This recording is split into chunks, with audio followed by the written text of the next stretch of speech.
program. My name is Abdul Al-Kalamat. I'm a professor emeritus at the University of Illinois at the Graduate School of Library and Information Science and the Department of African American Studies. Kate and I came to the University of Illinois, returned actually, in 2007. And the very first course that I taught was attended by several people, all of whom now actually have gotten their PhDs, and included Noah Lenstra. And so we've been working together in the Community Informatics Research Lab for the last 9 years.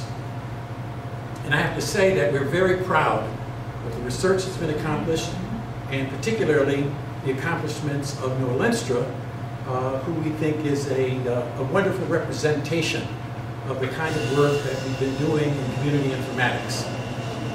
This event is a very special event because it really tries to reflect what community informatics is. It's not just a study of the community, it's an attempt to develop a collaboration with the community. We learn from the community, and we hope the community can learn from us. And so, different from many PhDs, dissertations that are done, including research on the community, where people come and do research on the community and then disappear into the academy somewhere, and the community never finds out what the hell was going on, what was found out. And this is an attempt to share the findings of this research with the community. And so we'd like that very much to be representative of community informatics. We need the community to work with us to develop the knowledge that we need in order to develop the kind of society that we all need. I have worked for the past few years with Kate Williams as the co-director of the Community Informatics Research Lab, and she's now going to introduce Noah. Thank you all for coming and for being a part of the product, the production that Noah is going to explain today. Many seniors, 3 senior centers, 3 libraries, and quite a few will-be seniors all got this research done, led by Noah himself. Noah, as Abdul said, is a 9-year veteran of the Community Informatics Research Lab, led by Abdul and myself. Along the way, he earned 4 degrees at the University of Illinois, his undergraduate, his master's, his certificate of advanced studies, and just would you say yesterday, turned in his dissertation for his PhD, and he'll formally graduate in August. In the lab, Noah has been a pace setter, and he has also learned and grown as a person and as a scholar, a teacher, and a community activist. This summer, he leaves for the University of North Carolina at Greensboro, where he'll be an assistant professor. This event this afternoon is 3 things. It's a mind meld. In other words, we have to put our heads together on the topic that he's speaking on today. It's a send-off. That part is obvious. And it's also a handoff. What that means is, how can we, who will stay here, what can we do with what he has learned and what he has helped to build? It's a relay race through history. That's all life is, that's all culture is. And you and I are snatching the baton from Noah as he jumps on the plane. So we've got to listen to him, share what we think about what he said, and whatever it prompts you to think about, learn from each other, and then run as best we can. So at this point, it's over to you. Thank you. So yeah, thank you everyone for coming. I really appreciate you taking the time out on this beautiful day to come and listen to my presentation. So this is going to be just basically a summary of 10 of the major lessons that I learned from my dissertation research. And I'm just going to jump right into them, and then afterwards we're going to have basically just a discussion about some of these points and also about some of the lessons that we can take from them in terms of moving forward in this important endeavor to support seniors learning technology. So Darius, if you wouldn't mind going to the next slide. So the principle of reciprocal research shaped my dissertation. So the staff of 3 public libraries and 3 senior centers allowed me to conduct research there because I and other students from the University of Illinois offered services to the seniors in the community. I offered technology support services while carrying out my dissertation. And just to reiterate, the data that I collected, the data collection really began in February 2014. And my data collection period went until August 2015, so it was nearly a year and a half of field work, including the pilot study. The data that I collected included nearly 500 hours of field work with 209 seniors learning technology. I interviewed 54 of those seniors about their background learning technology and experiences learning technology. I also interviewed 7 staff members. And I analyzed documents and records about the institution. So Darius, do you want to go ahead and go to the next slide? And the first lesson, and one thing I forgot to say, and I apologize, but in addition to basing my dissertation on this field work and interviews and the sociological data I collected, I also based it on the literature and my reading and understanding of the world that we live in. And one of the findings that I made about the world that we live in, and I'm not the first person who's come up with this finding, but it's important that we all realize that we live in an aging society. As the median age of the population rises, so do the states of this study. In other words, as the population continues to age, making sure that we have services and spaces where seniors can learn technology and is going to increase in importance. In our core institutions, public libraries, park districts, community centers, they were all built on the premise of a large number of young people and a small number of older people. And this premise increasingly does not hold true. So so the U.S. Census Bureau estimates here that by 2100, the population age 65 and more in this country is going to exceed the population age 0 to 18, and we're already, you can see just between 1960 and 2010, we're already moving in that direction, and it's just going to accelerate in the years to come. So next slide, please. And another thing that I learned as I read the literature and also in my study is that our information society is unequal. So what's the information society? You've probably heard of the industrial society, and so an industrial society is characterized by a society where manufacturing and industry are really at the heart of jobs and the economy. And now we're moving to a society where information and information technologies are really at the heart of society. And in this new society, digital technologies are increasingly woven into all aspects of life, making it so important that everyone be able to use technology fluently. And so some of the scholars who studied this information society have found that although senior citizens increasingly use technology, they continue to use it with less regularity than the general population. And this has been called by some the gray digital divide. And it's one that we have to really pay attention to as society continues to age. So Darius, go ahead and go to the next slide. And one of the other things that I found is that senior citizens, they not only use services created for them, they are also community leaders. So 7 years of research on the eBlack CU project proved this time and time again. So I found in that project that seniors lead computer labs at 2 churches, and seniors also document and celebrate the stories of their community online. So for instance, this Facebook group, Our Black Life in Champaign-Urbana, was actually made by a retired individual who grew up in Champaign-Urbana, now in his retirement has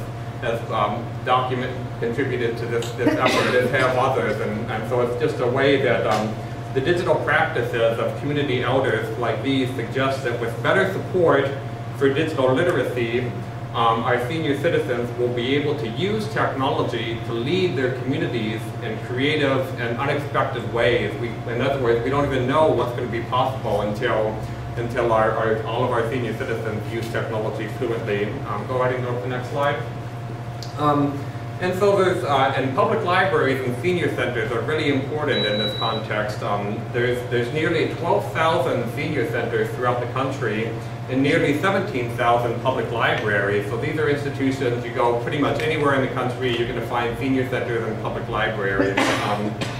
And as digital technologies have become more common, both institutions have started technology support programs, and that's true nationally and also true here in Champaign-Urbana. And this is just a snapshot of some of the technology support services offered in the local institutions that I studied.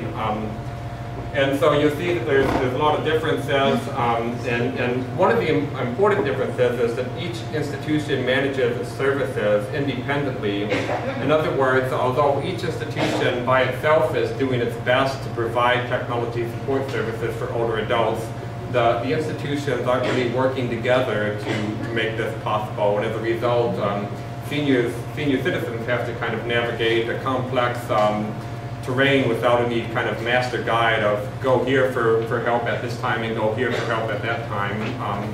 But the other thing is that the sites are all the sites are really trying to do things and make this possible. Here's, if you wouldn't mind, go to the next slide. So another thing that I really learned is that ageism really structures and hinders some of the effectiveness of this technology support, and this is the idea that and one of the ageist stereotypes is the idea that older adults, just by being old, could not possibly use technology as well as other sectors of the population. And as a result of this assumption, there's a lot of innovation around helping young people use technology, but there's less innovation and momentum around helping the older sectors of the population use technology. And I just included this. This is actually from the Chicago Public Library. They had this promotional campaign. It was on billboards and buses and other things, but it says, "Not what you think, get your beats where Granny gets hers," kind of challenging stereotypes both of older adults and of public libraries, and neither are what you think they are. But it's important to really, as we think about, as seniors think about their own digital literacy, and as public libraries and senior centers think about the services that they offer, it's important to keep kind of challenging and keep in the back of our heads the ageist stereotypes that we probably all have without even really thinking about them, and to continue to interrogate them. And so Darius, go ahead and go to the next slide. The other thing that I found is that policies and resources of these institutions can sometimes limit the impact of technology support services. Now, this didn't actually come from one of my field sites. It came from actually a library in Southern Illinois, but they had this at the door of their computer lab, and it says Library Code of Conduct. You cannot cause a disturbance. Library staff will determine what a disturbance is, and if you cause a disturbance, you will be asked to leave. So this kind of Kafka-esque, and so again, this was not at the particular field sites that I studied, but I just include this here as kind of an illustration of how sometimes inadvertently policies can sometimes lead to situations where technology support is not as robust and as powerful as it could be. And one of the things that I found is that sometimes policies are kind of rigidly enforced as opposed to being kind of working documents that are open to dialogue, and policies are things that seniors can kind of work with the administration of senior centers and public libraries to reformulate and to adapt. So for instance, I found that technology support was only available during certain hours at some sites, and that technology support was not always available on all devices at other sites, and in different ways these different policies made it difficult for seniors to figure out where can I go to and when to get the support that I need learning technology. Darius, you want to go to the next slide? So the 8th lesson that I have for you is that when possible, seniors seek support on the devices that they own. Now, digital technology and personal digital devices are really becoming very common, and in fact, of the 54 seniors that I interviewed, all of them, 100%, own at least one digital technology. And seniors increasingly seek assistance learning to use the technologies that they already own. In contrast, the institutions, and in particular the public libraries, through policies and through kind of the structure of technology support, really structure the support around the computers owned by the library. Whereas at the senior centers that I looked at, there's more of an openness to supporting older adults on their own personal technologies. And as a result of these different policies, there's really a big difference in terms of what technologies the seniors are using to learn technology. So the lesson is that when possible, seniors seek support on the devices they own. So maybe as the lesson for libraries is to maybe think about where the computer labs or the public computers fit within the broader ecology of technology that seniors and others use. Darius, go to the next slide. And the ninth lesson that I found is that with support, seniors can actually help each other with technology.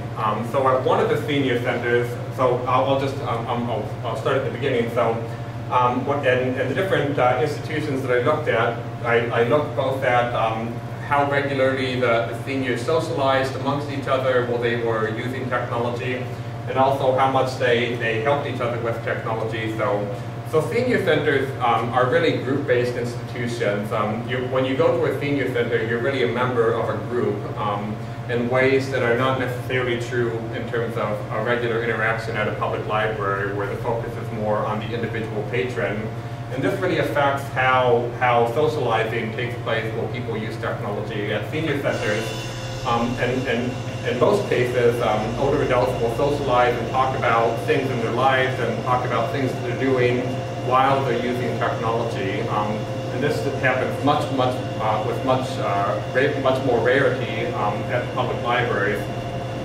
But that does not necessarily mean that seniors will help each other with technology. In fact, at only one of the senior centers, the seniors then actually help each other learn technology. At these two senior centers, the trend was for the seniors to kind of just wait until someone a volunteer was available to help them, and to not offer assistance to each other. And there's different ways that the room was configured and ways that the program was talked about that really led to this difference. And so during the discussion, we can come back to what are some of the things that we can do to kind of encourage this more senior-to-senior technology support. But for now, I'm going to move to the final lesson. And the final lesson is that seniors learn technology over time in the informatics life course. And this temporal dimension of learning is really important. And so much so that I decided to actually coin a new concept in my dissertation, and it's what I'm calling the informatics life course. And this is how a person learns technology through the stages of his or her life. And this is really important to realize because digital literacy is different than literacy in a pencil and paper era. In the pre-digital age, one could learn to read and write, that is, practice literacy, and then continue to read and write many years after having initially learned these procedures, even if you're not reading and writing on a daily basis. In the digital age, however, literacy requires learning technology over time. So for instance, an individual who learns Windows 3 in the workplace in the 1990s and then stops using technology when they retire will find it very difficult, or may find it very difficult, to use a smartphone in the 2010s just because the technology has changed so dramatically in that 20-year interval. And in fact, I found that over and over again in the seniors that I interviewed. And the main point is that we're never done learning technology. None of us are ever done learning technology. And this point really becomes salient by studying seniors. At one point or another, we all need help with technology, and we can all also help others with technology. We all also have skills that we can share with others. And I found that seniors learn technology best in safe, supportive, sustained relationships, such as kind of illustrated by this picture. And when seniors lack these helping relationships, their digital literacy tends to decrease over time. In fact, 48% of those that I interviewed said that they had stopped using technology for some portion of their lives. And these periods of digital disengagement relate to periods of life in which technology support is absent. So without sustainable sources of technology support, even if an older adult or middle-aged adult or a young adult, even if they can use technology fluently or with great ease, it doesn't necessarily mean that they're going to be able to just naturally continue to use technology. Support and sustainable support is really important in terms of keeping people digitally literate or able to use technology after they start using it. And so, yeah, and just to reiterate, as I said, I found in the public libraries and the senior centers that seniors really form deep and enduring relationships with the people that help them learn technology. And those relationships are really important to nurture and foster and think about how they can be kind of supported, even as there's turnover and volunteers. What are some ways we can support these relationships and really make them flourish to help seniors learn technology and continue to use technology after they've started to learn it. And so Darius, if you want to go, and this is, now I'm coming to the end of my presentation, and then we're going to start going into the next stage of all of this. And so I have 3 specific proposals for you all. And the first proposal is that we celebrate the digital seniors of the week. And it could be the month, it could be the day. It's the idea that, in my research, I kept over and over again finding senior citizens really doing amazing things with technology.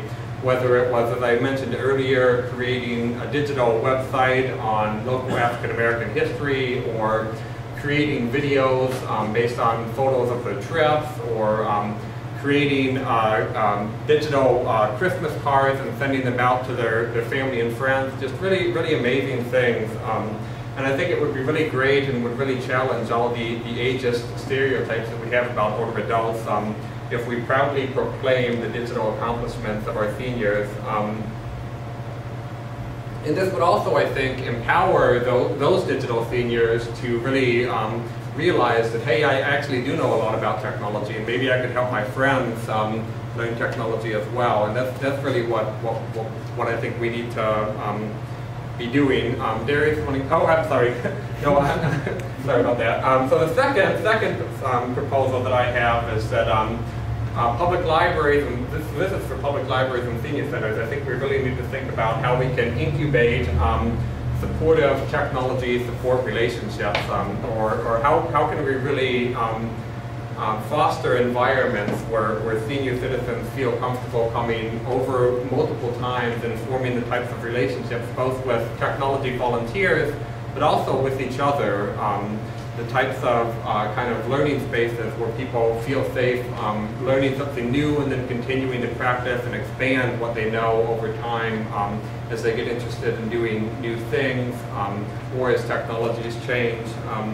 And public libraries and senior centers are already doing this work. It's more just a question of really foregrounding the relationships in ways that I think are not always foregrounded, and really thinking about technology support in kind of a relationship-rich context. So the last proposal that I have is that we, in our policies and practices, and this is both for public libraries, senior centers, and for seniors themselves, to really, rather than think about senior citizens as people who kind of come to spaces only to seek services created for them before they get there, to also remind ourselves that senior citizens are community elders and they're leaders in their communities, and they have a wealth of experience and a lot that they can offer to their communities. And so if seniors play more active roles in actually shaping the technology support services, I think we'll have stronger services that are more robust and more sustainable, and in the end we'll have more digital seniors, which is what this is all about. And so those are my proposals for you. Oh, and I forgot to just end. This is kind of an image we can use to kind of envision this. It's the idea that, and so this is more for the public librarians in the audience, but you're probably familiar with and if you don't know, the American Library Association, their classic image to kind of symbolize libraries was a person with an open book in front of them, kind of with a blue background like this.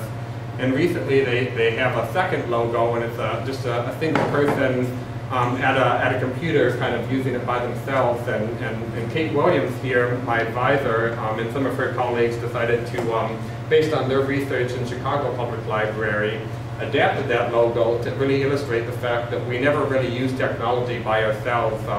Like, as I said earlier, you're never done learning technology. You're always needing someone to help you with technology. I know I need someone to help me with technology, and I'm sure there's no one in this room who says, I'm fine, like, nobody give me any more help with technology, because we all need it.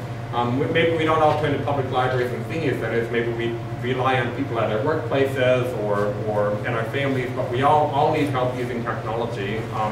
And this is to really symbolize that fact.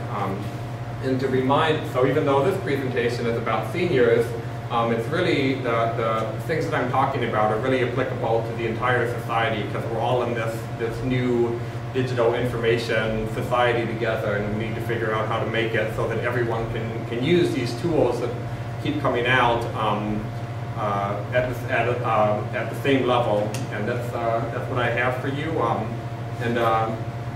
Should we have a question period or move into the discussion? Or? Well, first of all, we'll show our appreciation for your time.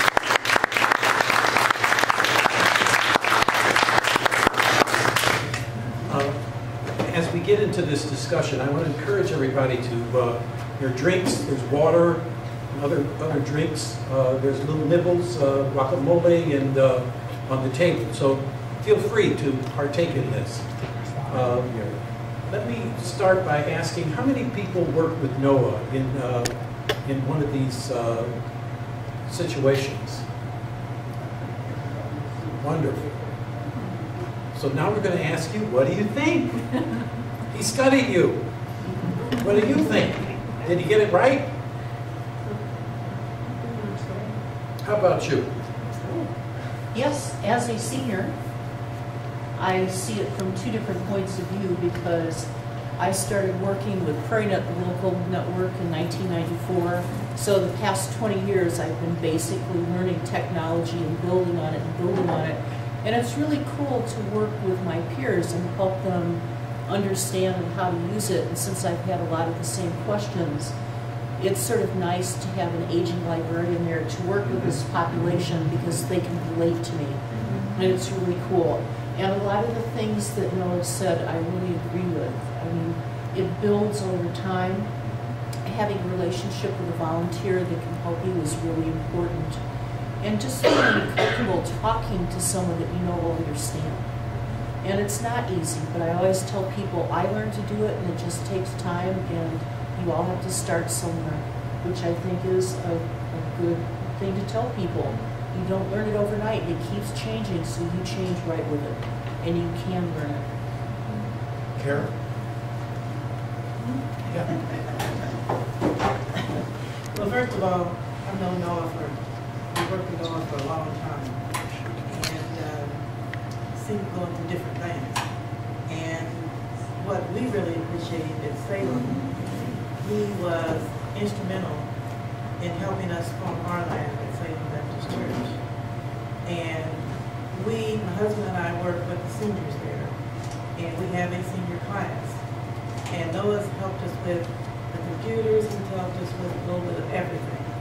And the things that he said about the part of seniors when they like to socialize, when they come, half of our class is basically when they come in and we talk, even before they go to the computers.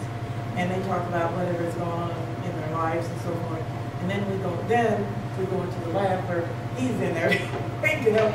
And so I've been on both sides. As a senior, I'm a senior, and helping other seniors.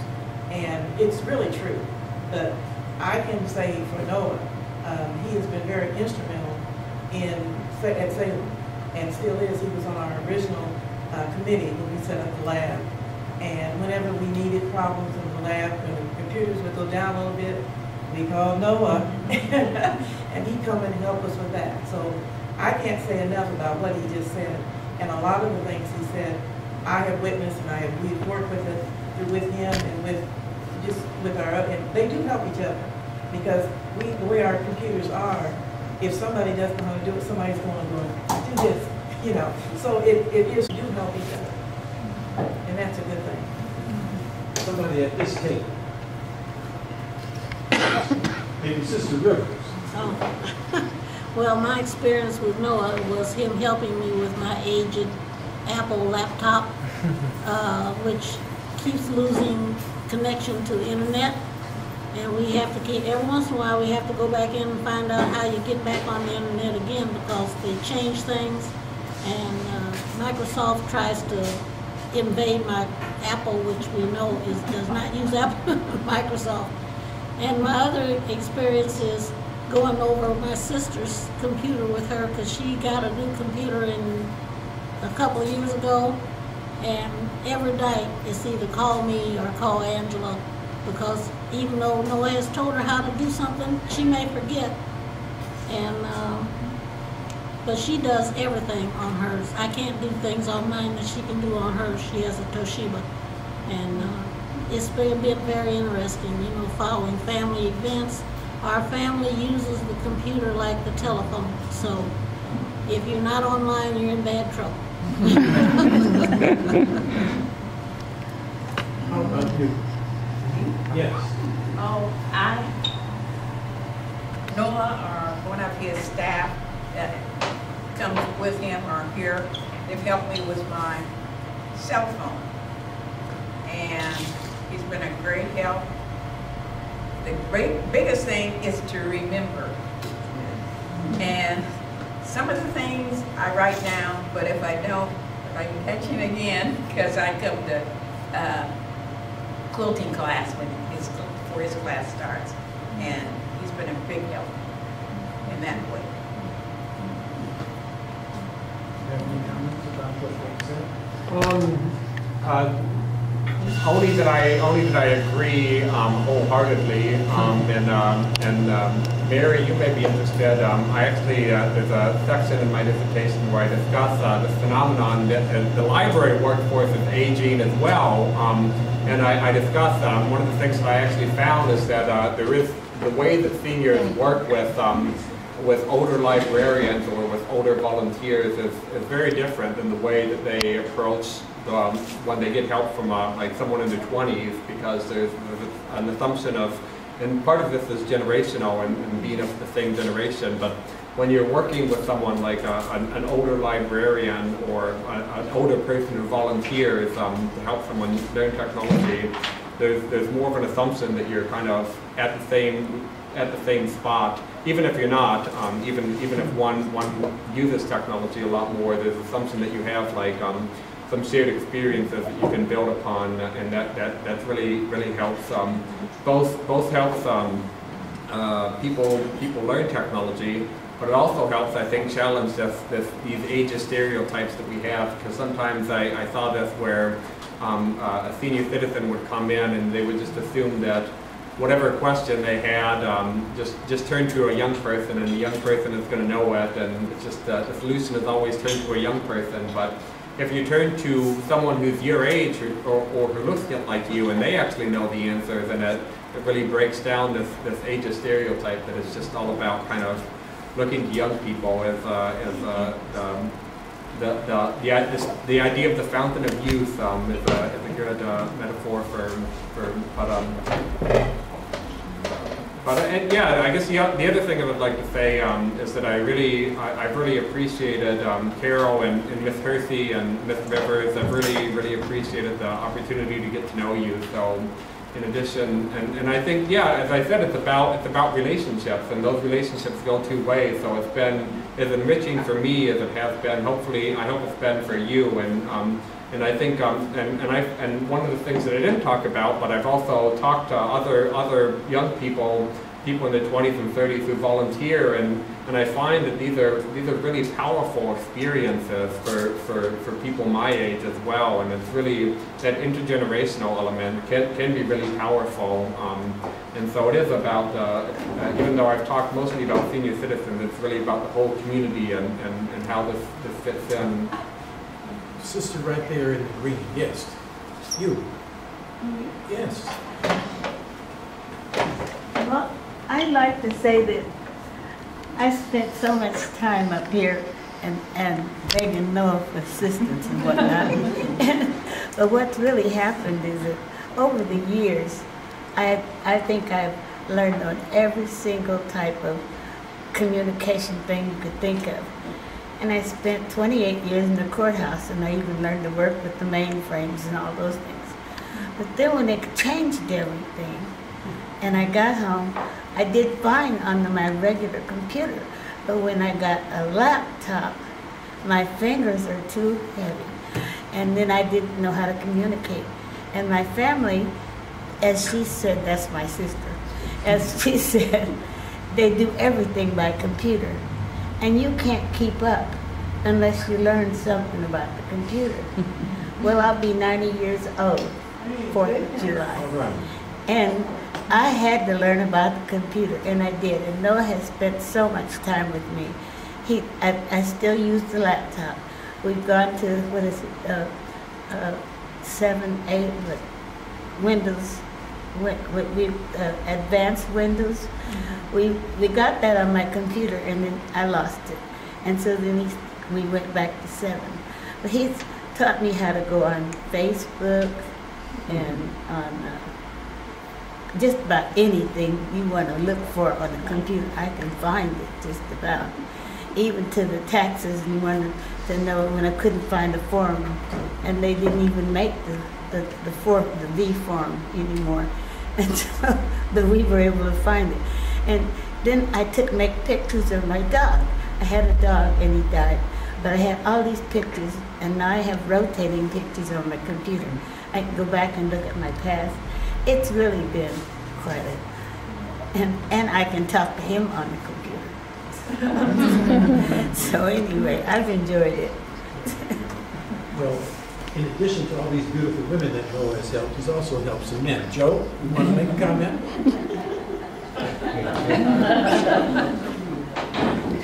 Well, I don't know. I've learned a lot from Noah, and we've been able to help a few seniors in our church through his assistance. And one thing that I can't get past is we have one senior who wants to learn stuff. Once she learns it, she don't want to use it. For instance, she's afraid to go on Facebook, and because she's afraid she's going to get tapped into by somebody else. But anyway, it's been a great experience. HCO, I know you need to go. How about you? Yeah. Well, I'm probably different than anybody else in this room because Noah is the only person in this room who was in the same room with me getting my hair styled. And that's how I first met him. But anyway, one thing that I appreciate about the program here at Douglas is the individualization. The focus on me and my technological problem when I come down here. And I know I'm going to get what I need without, having to listen to everybody else's. Now, I don't have any strong, objection to listen to somebody else, because you can learn from other people's situations and problems too. But actually, I'm focused, and usually when I come, I run into a problem and I say, oh, I need to see Noah. When I'm though in a computer lab in general, I have an ask my neighbor policy. I just always figure the person next to me knows more than I know about computers, and I ask them. Oftentimes they do, and also I usually think that a younger person knows more. Somebody told me, well, you don't have any shame. I said, you can't have shame when you don't know. I remember when we were on a senior trip and we pulled into the hotel, and just as we got in front of the hotel, my cell phone rang. And I knew it was my friend calling, so I jumped off the bus, ran into the hotel, and there was this 9-year-old kid there. I said, honey, can you show me how to answer my cell phone? He did. And that's another way that you just learn a lot. I mean, you have to put away the inhibitions and think, well, we know more than they do. They know more than we do about this. We have to accept that. And wherever I am, if there's a younger person, I just ask them. And usually they know. And they've taught me a lot about cell phones, etc. But anyway, something else with Noah is where he was talking about getting us connected. And you know, I had one problem when you went on vacation. It took me about 6 weeks actually before we got to the bottom of the problem. And I was thinking, you know, if I had a tech pal, or if there were a tech hotline, then, you know, I could have called a tech buddy or somebody there connected with that, then maybe that's something that the program could consider, I was thinking. Anyway, it's been a wonderful ride. I wish you well. Congratulations, and I'm sure you'll be successful in your career. Thank you. Right. How about you? Me? You're next. Yeah. So I know Noah through Kate and through the tech volunteering, the U of I tech volunteers who go to Clark Lindsay Village retirement facility on a weekly basis. So I have the privilege of shepherding a bunch of undergraduate students from all across the campus, a relatively small cadre of them, to Clark Lindsay Village once a week to their library facility for exactly 1 hour, so from 3 to 4 on Friday afternoons, and the students provide technical assistance to the residents there. So it's been really interesting for me to hear, and I've been sort of from a side view, I guess, following some of Noah's research over the past couple of years. So it's been interesting to see what his results are and his talking points here. And I'm particularly interested in, you know, kind of next steps as you move on, and it's just an awesome thing that you have a professorship that you're moving into today. What's going to happen? How will this continue here? You know, how will it continue at other places? How might what we've worked on with Clark Lindsay Village, you know, I'm always looking for more students and trying to figure out where I can send students off to provide some technical assistance. So I'm interested from that perspective. I met Noah about a month before a month after I started giving computer lessons through the senior citizen place across town here. And you had to get, I was getting instructions by appointment only. And so after a while, after talking to the gentleman here, Darius, about getting a computer class here, after about a month and a half, Noah came and started conducting computer classes here. And that's when I first met Noah. And that was a year and a half or whatever. But anyway, I've learned a great deal from Noah. I asked him a bunch of questions, and if he didn't know him right away, he got on the computer and he fished until he found him. Or if he couldn't find him, he gave me instruction on how I could get some type of positive results. But Noah has been extremely patient with me and a bunch of other seniors here. And I can truly say that I appreciate everything that you've taught me, even though the vast majority of it I probably forgot, you know. But some of it I wrote down, and when I have to go to a certain application or whatever, I have to go back to my notes in order to get in that application. So, but it's been a great ride, and I hope Noah and his future endeavors. He's successful, but in the meantime, he's been a great friend and a good instructor. Yes. I came in a few times. I didn't come as often as I'd like to, but I did come in, I think, when I first got my phone. And like they all have said, no one's so patient with me, I just want to hurry and learn it right quick. And like I said, you can't learn this right away.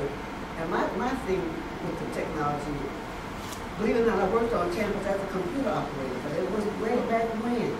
So when you get here and you get these gadgets, I would say gadgets, and it sort of knocks you for a loop because you figure, some of the things I know, but then there's a lot of other stuff little things that you don't about, showing. I couldn't believe that. It was so simple. I said, why can't I sit home and figure that out? But being a senior sometimes, we just don't do that. You're afraid to touch this button, that button, I'm going to lose this, I'm going to do this. So he's been helpful about it. I just wish I had spent a little more time, but the little that I did comprehend and take with me, it's been helpful. So that's what I had to say. I just sort of wish I hadn't been so busy and had taken the time, because it's been a slow process now that I'm older to get this into my head and let it stay. So I do have to have notes and something I can fall back on. And I appreciate it. A few times I read it in a hurry. Okay. Sister sitting next to Ms. Rivers. Me? Yes. Okay, I just moved here from Grand Rapids, Michigan. I've been here 2 months. When I was working, I did get a little knowledge about the computer, but I've been retired for about 15 years, and I just lost interest, stopped doing it. I went to a senior place in Michigan, and the lady that I was being taught by her, but she got ill, and they didn't have anyone else to do it. So I just lost interest. But since I've been here and looked through your directory here and see what's going on here, so I decided I'm interested in getting enrolled in computer classes here. So I hope it turn out okay for me. Right. Good. Good. How about you? My name is Janet. I work at the Urbana Park District. I'm in charge of our senior program, in addition to about like 42 other things. And we have a senior club that has anywhere from 350 to 450 members. And we have a monthly potluck where we get about 60 to 80 people that comes for a potluck. And then Noah and his fellow students have been coming after our senior potluck. So we don't have a senior center where it's a drop-in place like this that's just especially just for seniors. So it's really smart of Noah to take advantage of the potluck when I do have that many seniors in the building. So he does tech help right after the potluck, so when the seniors are already in the building. And I'm usually doing stuff and moving throughout the room and like kind of overhearing and listening to the sort of questions that they're asking about.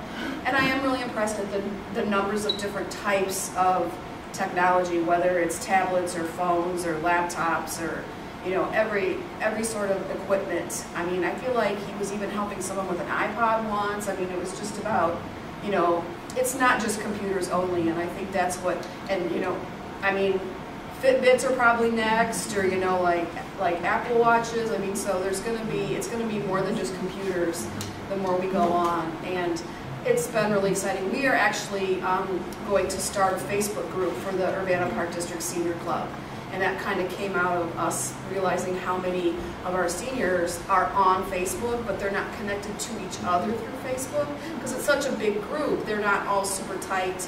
And this is a way for them to get to know each other better as a big group, and they're going to start a Facebook group probably this summer or early in the fall. From the standpoint of staff, Darius, what's your perspective? Noah has done wonderful things here. When I first got the position, I tried hosting computer class myself, and it was nothing nowhere near what Noah has provided us. He came right in on time and took the program and has led it since. He's done hundreds of hours. He's brought in volunteers who have done great jobs, and he's just been excellent. Just to see the seniors come in with sometimes just a little confused look on their face because something's wrong, but then an hour later they're leaving with a smile. And it's changed their day, it's changed their week, you know, it even made the past few days that they had to deal with that, they've forgotten about it. And it's just a small thing that's how technology plays such a large role. And not only, as others have said, he doesn't help just on the computers or if they bring their laptops, he'll help with their phones, any technology in general. And we've even hosted a technology day where, in particular, we just did FaceTime. And just to see their reactions, to see them talking to a grandchild or a family member that's in a different state, just it blew their mind. That was the first time I think I had to tell people, hey, you have to leave. I'm sorry, we're closed. Yeah, like they just wanted to stick around, and just what Noah provided for them and showing them what they have, especially the phones, what they have in their pocket, how much power it has, and what they can do with it, has just been amazing. And like they've all said, he's been very patient with everyone. Always willing to go above and beyond. We actually had an award ceremony yesterday, and we awarded Noah with our Outstanding Volunteer Award. And he was very deserving of it, but I also highlighted, and you all know that work with Noah, is that he's a biker. And Noah still comes no matter rain, sleet, or snow. Yes. He is still very dedicated and committed to all his programs. And I've called Noah just to remind him, say, hey, we have class today, and Noah tell me, okay, I'm across town, but I'm on my way. And just to see, like, a lot of individuals will not do that. And Noah is very, very kind to all the individuals that come. He treats everybody wonderful. I've even sat in class before. He's helped me with my computer just about 2 weeks ago, and it definitely changed everything for me, and it helped a lot. And in particular, one of the things that he pointed out was seniors helping one another, that we kind of discussed later on more recently, and I wish we were able to kind of assess it a little bit more, because I think that will give a lot of my participants more ownership in the program. And when you have that ownership, you have a little bit more desire to be a part of it, and you yourself are more committed. And we were even talking about, you know, even possibly going into those sessions of providing assistance for actual different categories. Because what we do have is we have an open location where you can just come in, whatever your problem is. Noah and any other volunteers you had will help you with whatever the problem is. And what we did notice, though, is sometimes seniors would fix that problem, then we wouldn't see them until they forget how they, you know, did that. Whereas we were kind of talking, well, we need to provide them with something where they're coming in on a regular basis and they're continuing to learn, even if it's something that they don't even know they have an issue with yet. But we, you know, just through the time, we weren't able to jump into that. But Noah has been excellent. He's going above and beyond. We're very, very grateful. As everyone said, you will be missed, but we already know you're going to do excellent things. But I greatly appreciate everything you've done. I am truly thankful. Truly thankful. Right. Well, I'm lucky. I got to work with Noah at the Champaign Public Library, and I think he got the feeling of the unmet need that we have at the library. It's a little bit of a different situation where you are placed in the middle of a room, and there's all these people that need all this different help. And if you spend too much time with one person, the phone's ringing off the hook and the line is very long. And so what we've found is it's wonderful. We've got this plethora of talented people at the GISLIS program. I know I'm not getting the right, is it IS now? I'm not sure about the new term. Anyway, I'm still going with GISLIS because I'm good with that. We've tapped into that resource quite a bit because these are young people who want to be doing what we're doing and learning in that environment. And Noah was one of those people who was one of our computer volunteers. And, you know, he probably met a lot more senior savvy people because I think at the library there's a lot of senior savvy, like they're savvy when they're coming in and using the computer, where you've got some of the people who are 20s, 30s, and 40s who maybe didn't take the computer classes in school, and suddenly now they've got to apply online. And those people are really at a disadvantage. They haven't written their resume, they haven't uploaded to different places, and so that can really be a hard one too. So it's interesting. I think you were exposed to a lot of people that had an unmet need, you know, that unmet need.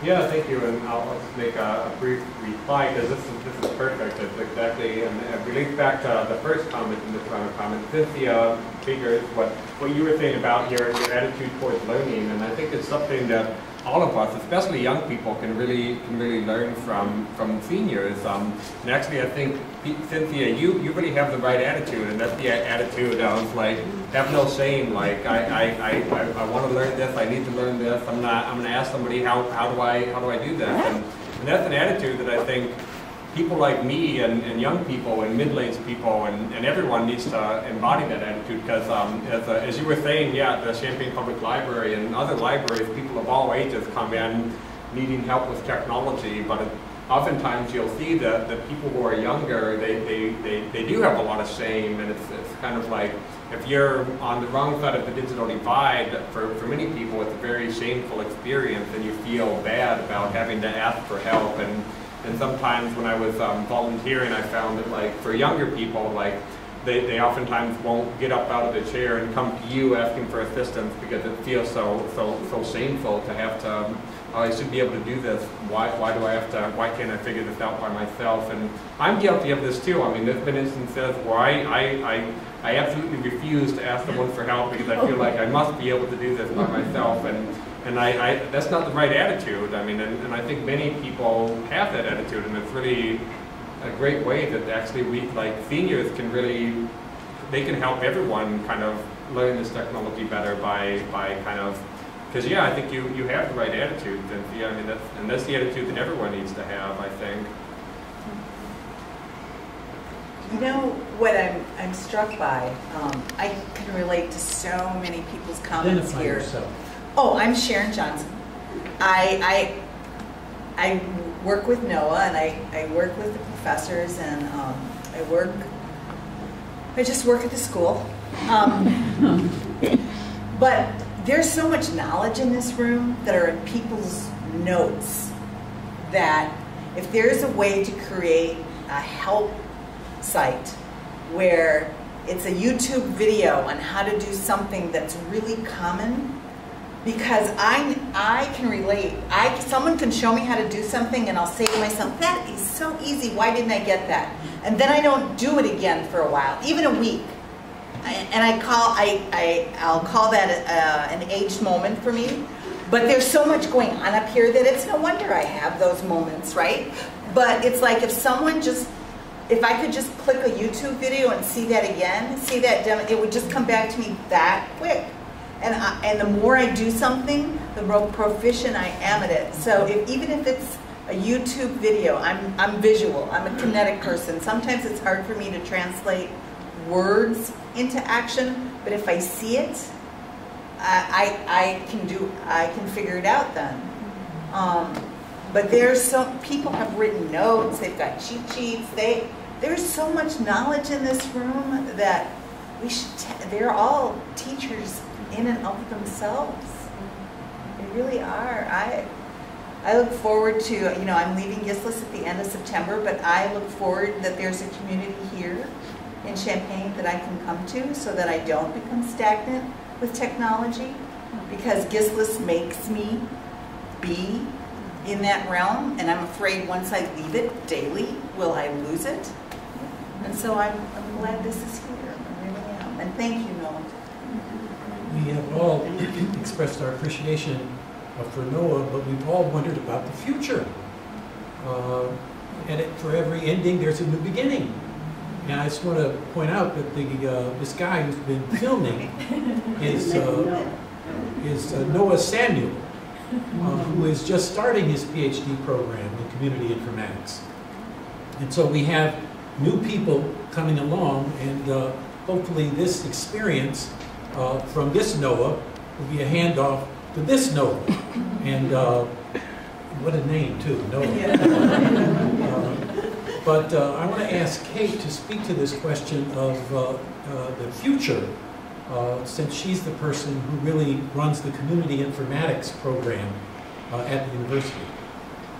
Thanks. Well, the first thing is you don't have to be called Noah to help someone with a computer. I really appreciate that idea that we have to lose our inhibitions, and it's true on all sides. If you're coming because you're trying to use some device and you're not working and so you don't have that workplace to help you use it, or if you're a student and you've never helped anyone on a computer before and you think you don't know anything, my students always tell me, I thought I didn't know how to do stuff, but I was able to help people. What do you know? And I think that's also true of staff because, for instance, if you go up to a librarian and you say, I need to know the capital of Mali, the librarian isn't going to know the answer, but the librarian's going to help you figure it out and learn it at the same time. So that's so true of our staff, that staff knows something about computers and can share it, and as they share it, they start to feel better and they begin to know where to ask, and everybody learns, and we really need that. So I think part of this losing inhibition has got to be that we practice this ask your neighbor. We practice that all the time. And we also are willing to help your neighbor, right? Because if you are asked, you also want to be willing to tell. This is my tech support. But he's known as the Internet Maven, and that's actually been published in a book. We know it's true. But I think that we have to lose our inhibitions as organizations as well, right? So there's me at GISLIS in the Community Informatics Lab with students every semester to put into play. There's 6 and actually 7 institutions here because there's Clark Lindsay, which Karen is a connection to. 8 with Salem Baptist Church. 8 with Salem Baptist Church. We have to ask those neighbors, right? So the senior centers and the libraries and the churches and the Clark Lindsay, for that matter, the Informatics program and GISLIS, we've got to coordinate better so that there's some way for a senior to learn. You can go here on Tuesday, but you can go there on Thursday, and then you can go here every day of the week, you know, that kind of thing. And that's gonna mean that we have to have some conversations after this meeting to keep the connections that we're forming in this discussion alive and make that work. And the last thing is that students are coming. They're always coming. Few of them leave and they're not students anymore. But students are always coming. But we have to see students alongside other kinds of volunteers, because if it's only students helping old people, then we just reinforce this idea that students know everything, which they don't, and the old people know nothing, which they don't, right? We have to balance it up. And so I really think that we have to draw on seniors as leaders, as volunteers, as students and people who are getting help and all those things to really make all our organizations move forward, because every organization that's in this room is challenged, right? Budget challenge, staff challenge, etc. But we can overcome this. And the last thing I want to say about this is we discovered that the history of each of these senior centers and each of these libraries involved militant seniors taking action, right? You talk about the Great Digital Divide, there were the Gray Panthers back in the day, and the Gray Panthers and their generation helped to form all these organizations. If you go way back to the founding of the public libraries, again, it was militant, mostly women, who were forming those public libraries. It's going to take that same kind of aggressive action to come out of our shells in this digital age and to say we may not know everything about technology, but we know how these programs ought to run, right? And that's true whether you're staff or whether you're one of the users of those services. So I'm asking for some radical militant librarians and radical militant seniors, and to see us through to some better cooperation and stronger programs. I think one of the hardest obstacles as a librarian, though, is there are all these beautiful, wonderful technologies, but they all cost money. And if you don't get the hits on those digital, like our databases and our downloadables, if you don't get the hits, then it's not a sustainable service. And so one thing that we struggle with, a lot of times librarians are very smart, they're very good at getting 1, 2, 3, but they maybe aren't always the outgoing person, you know, like, and the hardest piece is a soft invitation. And so what I found is, if someone's looking at the hard copies of the audio books, the discs, I'll walk up to them and say, hey, do you have a digital device? And they'll look at me like, who's this weirdo? But then it's easy for me to say, I see you're an active reader through downloadable books. Can I show you how to do that onto your iPhone? And they look at me like, could I do that when I was on vacation? If I didn't want to bring my books on, yes. And when you're on vacation, if you run out, you can download when you're in Florida. You can download when you're in Hawaii. So, but if they don't know that service is available, you're not going to get them to find it themselves. So it's that soft invitation, and all this beautiful stuff you put out, people see that and they walk by it. It's really that personal invitation. So I show you how to download a book, and then pretty soon you know that she and he like to download books too.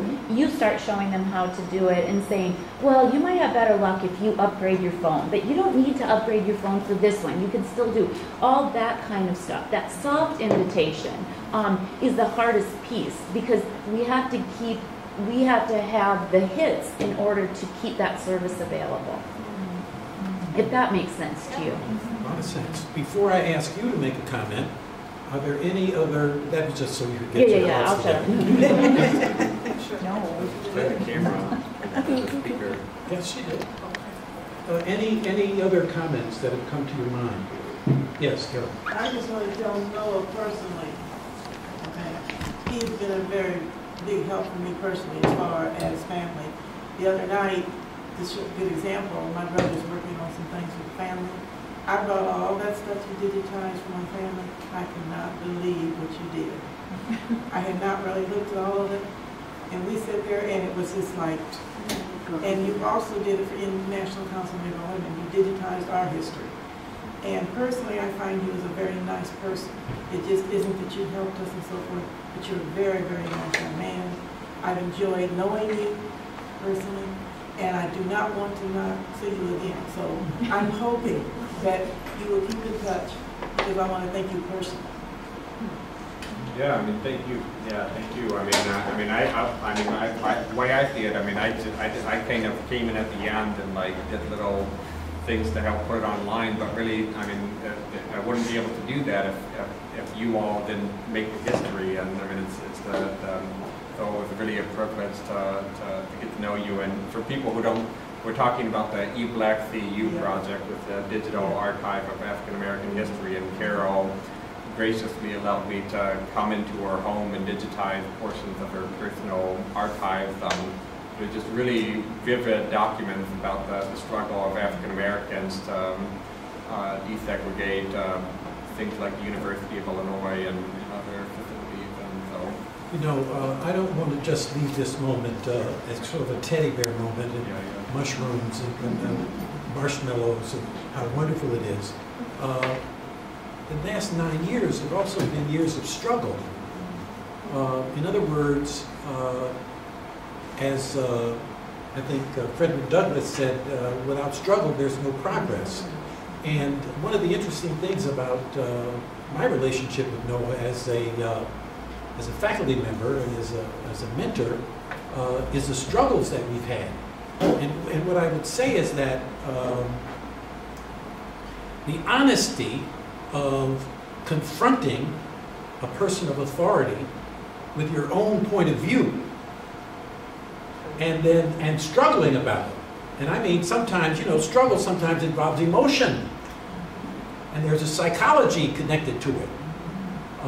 And there's also a line, where that line is that you get close to. And we've been close to some lines. But the interesting thing is the ability to learn. And I would think that's true of Noah, and it's also true of me, that we've learned from each other. And I think that's really the important aspect, I think, of Noah's ability to now go off and be a professor. This is now Professor Lindstrom. Because he will confront students who have different points of view. And it is that ability to be honest and open and take the risk of struggling to achieve a common point of view where you learn from each other. And I think that has really been a tremendous experience. The ability of Noah to be a kid from a small town in Illinois, in northern Illinois, Galena, and to really become a citizen of the world here at the University of Illinois after spending time in Brazil and learning Portuguese, being involved in very important projects like the archives of Catherine Dunham in East St. Louis, being the key person in developing perhaps the country's most extensive archive, digital archive of a local African American community. Working on other projects like, for example, digitizing the high school yearbooks as a vital tool for all genealogical research. Everybody here is in some kind of high school yearbook. And you marry each other, and you can really find a lot of information there. And every one of these projects that were great advances came through struggle and study. And so it's important to know that, because when Noah leaves, we're going to be struggling with some more students. All of the things he's been talking about, we've been talking about in terms of people's self-image, how they view themselves. You know, people who come to study librarianship are really nice people. They really want to help people. But they don't always understand the world in which they have to help people in. And that's part of what we're trying to do, is to help people understand the absolute problems that we're facing in this society, the survival of libraries. In this state, we all know the survival of anything that has to do with a public budget. We haven't had a budget, a state budget, for a year. So we're entering into a period when Kate says we need militant struggle. It's a real thing. You know, we have to fight for our libraries, we have to fight for our senior centers, we have to fight for UC to be what it's supposed to be. I don't even know what the situation is at the moment, but this high-speed internet that we were promised is still something we have to fight for. Now, I want to ask this sister to make a comment. She's asking me for a comment. You're asking me for a comment? Well, making it a possibility. So I think you're right. I still like to hold a book to read, but the younger generation, my daughter has a laptop, so does my other daughter, to read books on. And a lot of older people have no idea how to get that information. I think the more we can get to them by talking to groups like this, the better it will be for them, because they won't be alone. They'll be able to get information and talk to people. I don't know. What other comment do you want? Thank you so much. Okay. Noah, would you like to make a summary final comment? Yeah, I'm overwhelmed. I mean, thank you everyone for your kind words and for giving me the opportunity to get to know all of you. I mean, it's been just a wonderful, wonderful experience for me, in addition to enabling me to generate this knowledge. I mean, this knowledge, I'm standing on your shoulders, really. I mean, I've learned so much from you about the world and about myself, and so I really appreciate that experience. And things are, I'm moving on, but this energy is definitely not ending. So hopefully you'll be able to think about some of these specific proposals. And one, I didn't say this, but this reframe seniors as leaders in technology support services. And I know this is already happening in at least one library here in town, but there's efforts to really tap into some of the retiring baby boomers who are interested in volunteering and are really tech savvy and really thinking about retiring population as sources of technology volunteers for senior centers and public libraries is a really powerful idea. And I know it's already happening in at least one library here, and it's also happening in other places around the country. In fact, where I'm moving to in Greensboro, there's a program that's entirely focused around seniors teaching seniors. All the technology volunteers are themselves senior citizens helping other seniors, so it's definitely possible. And so I mean, I think it's something that's not going to happen on its own, but with support and with policies and structure, it can really happen. And the last thing I want to make sure everyone, if you haven't already met Noah Samuel, I don't know if you've actually said anything. You just want to, maybe do you want to just stand up and say a little bit about who you are and your experience here at the Senior Center? Okay, I'm a first year PhD student at Gisleys, and I'm from Nigeria. I think you can pick that from my accent anyway. So it's been nice. This is my first volunteer experience in the US, trying to help people to learn technology.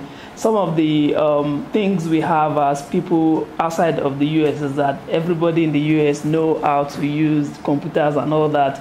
And you know, I realized that coming over to help people here, I saw a lot of gap in my own experiences with technology as well, because sometimes I would have to call Noah that I can't fix this, what do you think about it? I told him that I really love coming to this place because I love to help people, to, you know, and then to learn in the process as well. So I would love for a program like this to continue. So as long as I'm in Gisleys, I would gladly like to be part of this. So, well, I think that's the short thing I have to say now. Yeah. Thank you, Noah. And thank you everyone. And so things are going to continue, and definitely before you leave, take some time to talk to Noah Samuel and talk to Kate Williams and talk to each other, because in this room, talking to each other, I think we really have the tools to really both continue the work that's already going and really accelerate it. It's been yes. One question, can I get a technology question answered? This formal setting was like, oh, I didn't know it would be like that. I thought Noah was just going to walk around and answer questions for us. So can I get a question answered? Yeah, sure. I have to get my laptop out. So, what we want to do is to have a group picture. So, if that would be possible for us to gather at the front of the room. I'll take the picture if you get it all set up. Okay. So everybody up here at the front, we'll turn on all the lights and just get people in 2 or 3 rows.